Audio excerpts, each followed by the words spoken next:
Makori FM 91.7, la radio chic de la mairie de Makori. Aujourd'hui, nous débattrons des violences psychologiques et émotionnelles quand les mots blessent plus que les coups. Et pour en parler, nous avons dans nos studios Monsieur Prince Trabi, psychologue à Kwaba Mousso. Bonjour. Bonjour monsieur. Comment ça va? Ça va bien chez vous? Ça va, par la grâce de Dieu.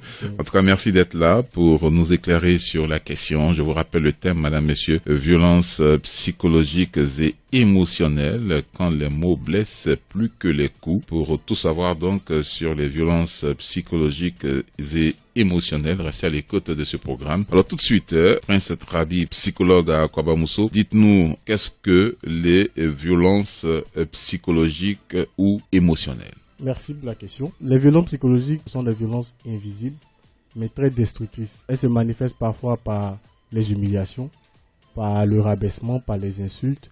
Mais ce ne sont pas que des violences verbales. Il y a aussi des violences non verbales. Il peut arriver que l'auteur de violences psychologiques va vous ignorer pendant toute une journée. Il va vous rabaisser, il va vous regarder de travers. Donc c'est tout ça qu'on appelle des violences psychologiques. D'accord.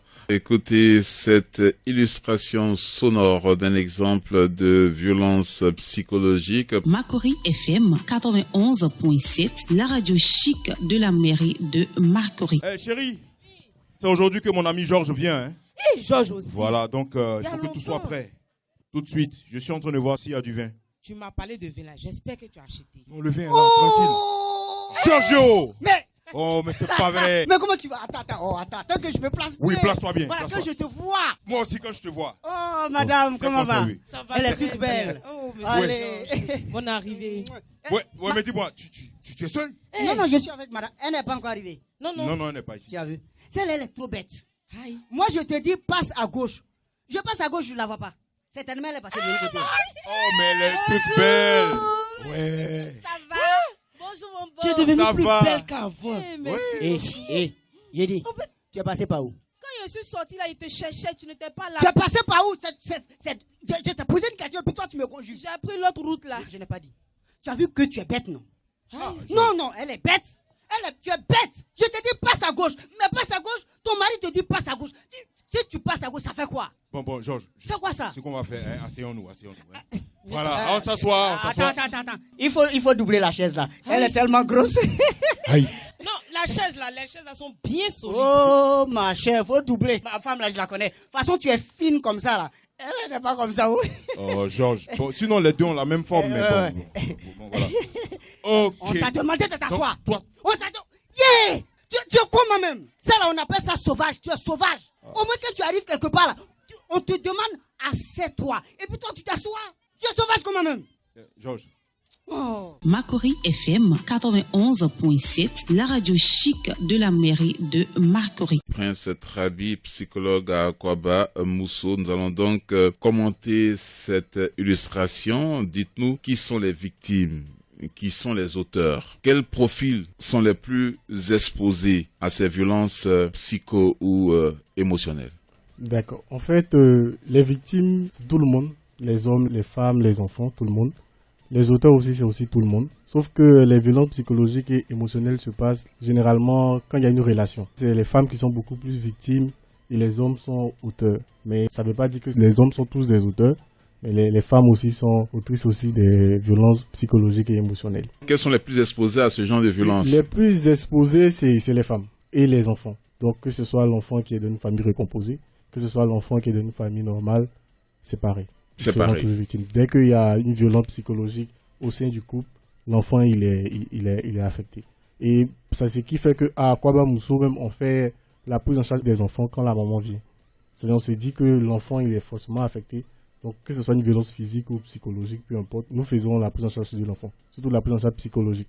D'accord. Alors dites-nous, quelle attitude traduisent un comportement émotionnellement violent? Déjà, l'auteur, il va chercher à vous isoler. Il va vous empêcher de voir la famille, les amis. Il va vous dire que si lui, il est là, il n'y a personne d'autre qui peut vous aimer. Donc, vous allez vous dire que c'est l'amour qu'il vous donne, pourtant, ce n'est pas de l'amour. Il va ensuite vous manipuler, vous rabaisser, vous humilier devant les gens. Il y a aussi les menaces. La personne va vous menacer de se tuer si vous partez. La personne va se menacer de tuer votre famille si vous décidez de quitter la relation. Il y a aussi la gestion de votre argent. L'auteur va vous dire, par exemple, que vous ne pouvez pas gérer votre argent, vous-même votre propre salaire. Que lui, il a des capacités de comptable pour pouvoir gérer votre argent. Du coup, vous allez prendre votre salaire, vous allez lui redonner. Vous allez lui donner le salaire et lui, il va savoir comment calculer, combien vous devez épargner, combien vous devez dépenser. Et généralement, vous n'allez rien dépenser. Parce qu'il va tout le temps critiquer tout ce que vous achetez. De telle sorte que vous allez tout le temps avoir son approbation avant de faire quelque chose. D'accord. Mauvaise attitude donc à proscrit. Mais il y a qu'on entend parler de plus en plus aujourd'hui de contrôle coercitif. Pouvez-vous, Prince Trabi, psychologue, nous expliquer ce que recouvre cette notion et en quoi elle diffère des autres formes de violence psychologique? En fait, le contrôle coercitif est déjà une forme de violence psychologique, mais c'est une forme de violence psychologique qui est organisée et qui est stratégique. C'est-à-dire, l'auteur, il prend tout son temps pour avoir une emprise totale sur la victime. Il va déjà commencer par des comportements de manipulation ou de surveillance anodins qu'on ne voit pas, et petit à petit, il va vous contrôler. Le contrôle, il est continu. Tout le temps, il va prendre votre téléphone, il va fouiller dans votre téléphone, il va... j'ai dit parce que c'est très souvent les hommes qui le font. D'accord, on se comprend. J'accuse pas les hommes. Voilà, et il va prendre le téléphone, il va vous empêcher d'aller à des cérémonies. Le contrôle coercitif, c'est un peu une prison mentale sans barreaux. C'est-à-dire, la personne a une emprise sur vous, vous vous dites que c'est elle seule qui est votre souffle de vie, si vous voulez. C'est-à-dire, c'est elle seule qui peut régler votre vie. Elle vous contrôle. Et puis, quand vous ne faites pas ce qu'elle veut, il y a moyen qu'il y arrive violence physique. Je vais prendre un exemple. C'est-à-dire, le monsieur, lui, il était tellement jaloux qu'il a installé des caméras de surveillance dans toutes les pièces de la maison. Donc, la dame n'avait aucune liberté. Il la surveillait 24 heures sur 24. Il n'était même pas à Abidjan. Il était hors du pays, mais il la surveillait 24 heures sur 24. Il a piraté son téléphone, il a accès à son téléphone à distance. Quand elle communique avec des gens, il sait avec qui elle communique. Donc, elle n'a pas de liberté. Elle dépend de lui. C'est-à-dire, le contrôle coercitif, c'est de faire de telle sorte que la victime va dépendre de vous. Et quand c'est comme ça, si quelqu'un dépend de vous, si vous n'êtes plus, la personne n'est plus. Voilà pourquoi on appelle contrôle coercitif. Voici qui est bien dit sur Makori FM. Nous débattons donc des violences psychologiques et émotionnelles. Quand les mots blessent plus que les coups, vous êtes victime, vous avez été témoin, vous voulez partager votre expérience de vie avec nous. N'hésitez pas à nous joindre au 27 21 52 17 78 pour nous éclairer sur la question. Nous sommes en compagnie de Monsieur Prince Trabi, psychologue à Akwaba Mousso. Alors dites-nous, pourquoi dit-on que ces violences-là psychologiques et émotionnelles détruisent à petit feu? Pourquoi? Parce que généralement, la victime ne s'en rend pas vite compte. C'est-à-dire qu'elle s'en rend compte, c'est déjà arrivé à un niveau où on ne peut plus vraiment intervenir facilement. Les conséquences, on en a plusieurs. On va regrouper en trois grandes catégories. Au niveau physique, c'est que vous pouvez avoir ce qu'on appelle généralement l'ulcère gastrique. Vous pouvez avoir les AVC. Vous pouvez avoir une montée de tension. Vous pouvez développer d'autres maladies. Comme conséquence psychologique, on a les troubles anxieux ou les troubles dépressifs. On peut développer d'autres maladies psychiatriques comme la schizophrénie et autres. Ensuite, au niveau social, c'est que vous n'aurez plus d'amis. Parce qu'en fait, les amis vont parfois s'éloigner de vous ou même vous allez vous éloigner de vos amis. Alors, on a donc ces différences, mais vous êtes revenu très souvent sur le volet psychiatrique ou psychologique. Quelle est la différence? D'abord, le psychiatre, c'est un médecin. Le psychologue, c'est celui qui a fait une étude en psychologie, mais le psychiatre, c'est un médecin. La différence, c'est que le psychologue ne peut pas prescrire de médicaments, mais le psychiatre, il prescrit des médicaments. Les deux, ils ont le même champ d'intervention, mais le psychiatre, c'est un peu plus médical. C'est que c'est au niveau des neurones du cerveau que ça ne va pas. Du coup, le psychiatre va vous prescrire certains médicaments. Le psychologue, lui, il va vous prescrire des comportements pour que vous puissiez aller bien. Donc, c'est ça la différence. D'accord. Alors maintenant, dites-nous, les enfants exposés aux violences psycho et émotionnelles sont-ils aussi victimes? Oui, ils sont victimes. Il y a une histoire que je vais vous raconter. Racontez-nous cette histoire. Il y avait un enfant qui a commencé à avoir de mauvaises notes à l'école parce que ses parents voulaient divorcer. Il y avait la tension à la maison, c'était toujours des disputes entre papa et maman, tout ça. Mais les parents n'ont pas compris ça. Ils l'ont blâmé, ils ont fait tout ce qu'ils pouvaient. Mais l'enfant avait tout le temps des mauvaises notes. Pourtant, c'était un élève brillant quand ça allait bien de papa et maman. Mais l'attention, l'atmosphère à la maison, l'atmosphère familiale a fait que l'enfant a eu de mauvaises notes. Ses notes ont baissé. Il avait 15 de moyenne, il s'est retrouvé à 10 de moyenne au 2e trimestre. Et ça, on va dire même Dieu merci. Donc, les enfants sont aussi victimes. Quels sont les signaux d'alerte dans une relation amicale, familiale ou amoureuse? Les signaux d'alerte sont multiples. Déjà, quand vous constatez que vous ne pouvez plus prendre de décision dans votre relation sans l'approbation de l'autre, si vous ne pouvez même pas prendre des décisions pour l'enfant, parce que votre mari doit d'abord confirmer ou bien ignorer même votre décision, c'est que là, vous devez commencer à comprendre que soit vous êtes victime de violences psychologiques. Mais en fait, les violences psychologiques, l'un des indicateurs, c'est que c'est répété. Si vous n'arrivez même plus à avoir confiance en vous, si vous n'arrivez même pas à vous affirmer réellement, si avant de sortir, vous devez faire une photo pour envoyer à monsieur qui est au travail, et tant qu'il n'a pas validé, vous ne pouvez pas sortir, c'est que vous êtes sous emprise du monsieur. Voilà. Mais il y a aussi que très souvent, même quand on est en couple, on se retrouve dans un endroit et dit « prouve-moi que tu es là-bas ». Et ça, c'est madame qui fait ça à monsieur, très souvent. Oui. Est-ce qu'on est dans une forme de violence psycho ou émotionnelle? Oui, c'est une forme de contrôle. Hein. C'est une forme de contrôle, c'est-à-dire monsieur n'a pas la liberté de vivre, de gérer ces choses. Donc c'est une forme de contrôle, c'est une forme de violence psychologique. Comment donc en parler sans honte ni peur de ces violences psycho-émotionnelles qu'on subit à longueur de journée, Prince Trabi? En fait, pour le faire, il faut vraiment aller vers des organisations. Les centres sociaux sont partout. Il faut aller vers ces centres sociaux-là.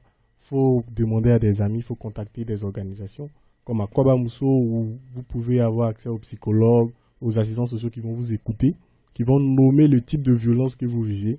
Le contact d'Akwaba Mousso est le 07 69 84 84 84, le 05 07 48 60 70. Donc je reprends 07 69 84 84 84, 05 07 48 60 70. Et nous sommes disponibles aussi sur les réseaux sociaux, Facebook, où vous pouvez écrire directement dans la barre des recherches Akwaba Mousso et puis nous contacter. Vous serez pris en charge. À présent, quels sont les recours, quel est l'accompagnement? Que dire à une victime qui ne sait pas si elle vit des violences psycho ou émotionnelles? Déjà, il faut l'écouter. Il ne faut pas nier. Il ne faut pas lui dire que vous exagérez. Il faut l'écouter. Il faut bien prendre soin de l'écouter. Après, il faut nommer le type de violence qu'elle vit. Il faut identifier les mécanismes. Si c'est de l'isolement, si c'est de la manipulation, il faut lui dire que c'est de la manipulation. Il faut vraiment nommer le type de violence. Ensuite, contacter des organisations, aller voir des professionnels. S'il y a des conséquences au niveau de la santé physique, il faut aller voir un médecin. S'il y a des conséquences au niveau de la santé psychologique, il faut aller voir un psychologue. S'il y a des problèmes au niveau des relations, tout et tout, vous pouvez aussi voir le psychologue, voir des assistants sociaux qui vont vous aider à renouer les liens avec vos connaissances. Alors, comment Akwaba Mousso accompagne ces femmes victimes de violences psychologiques? Akwaba Mousso accompagne ces femmes victimes de violences psychologiques avec 2 méthodes.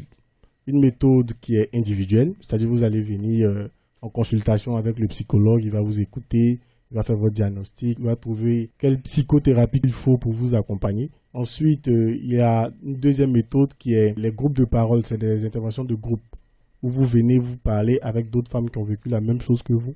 Vous allez vous entraider et ça permet d'aider les suivantes, les vivantes qui arrivent à Akwaba Mousso. Parce qu'elles comprennent qu'elles ne sont pas seules dans ce cas. Il y a plusieurs femmes et il y a d'autres qui ont pu s'en sortir. D'accord. Et à Akwaba Mousso, ces séances sont organisées quand dans la semaine? Les séances de groupe de parole sont organisées généralement les derniers vendredis du mois. Alors, est-ce que tout cela est confidentiel et gratuit, Prince Trabi? À Akwaba Mousso, c'est la base, c'est la règle, c'est la confidentialité et la gratuité. C'est nos principes.